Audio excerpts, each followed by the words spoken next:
conseil scientifique évalue chaque direction de recherche, contribue à l'évaluation des thèses, écoute les doctorants à mi-parcours et conseille la direction scientifique sur les orientations stratégiques d'IFPEN. Et donc, passer du statut de membre au statut de président offre l'opportunité d'être exposé à l'ensemble des activités d'IFPEN. Donc, j'apprends beaucoup dans ces nouvelles fonctions. Je dirais stimulante. Tout ce qui tourne autour de l'énergie est un sujet majeur pour l'avenir de nos sociétés.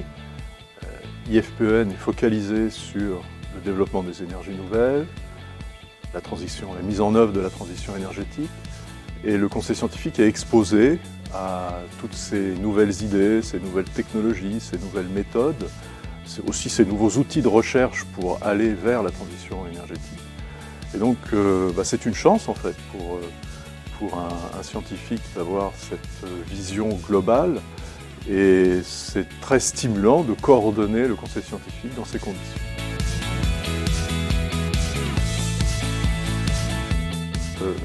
Dans un premier temps, je retiendrai la capacité d'IFPEN à prendre des outils qui ont été développés dans un certain contexte pour les appliquer à un autre contexte.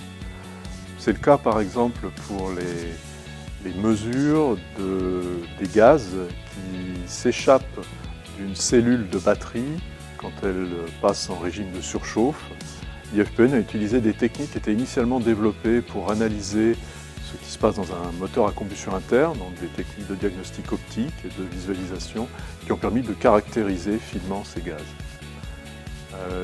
Le deuxième point que je retiendrai, c'est la capacité aujourd'hui, à travers les travaux de simulation d'IFPEN, à analyser le sillage des éoliennes. On est capable de bien décrire ce qui se passe en termes d'écoulement, donc de turbulence derrière une éolienne, donc les tourbillons qui sont générés quand l'éolienne est isolée. Et cela devient beaucoup plus compliqué quand vous avez une ferme d'éoliennes, par exemple une ferme offshore, placée dans la mer.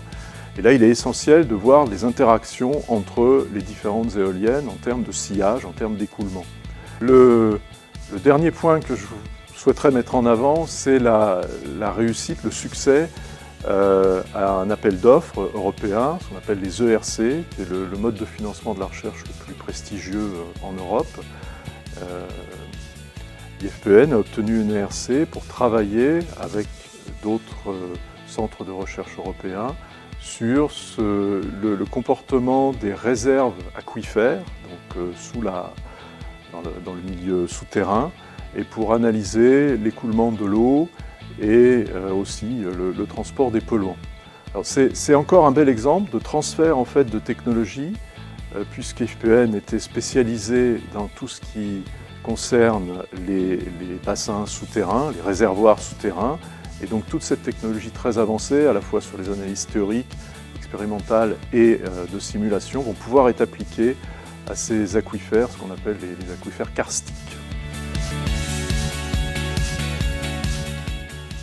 N'oubliez pas que je suis devenu chercheur par passion. Souvent, à l'origine, on rêve de science, on rêve de participer à l'aventure scientifique. Et donc, il ne faut jamais oublier ce rêve initial pour tirer le meilleur parti d'un environnement qui nous est offert pour réaliser ses ambitions et garder tout cela intact pour que le rêve aboutisse.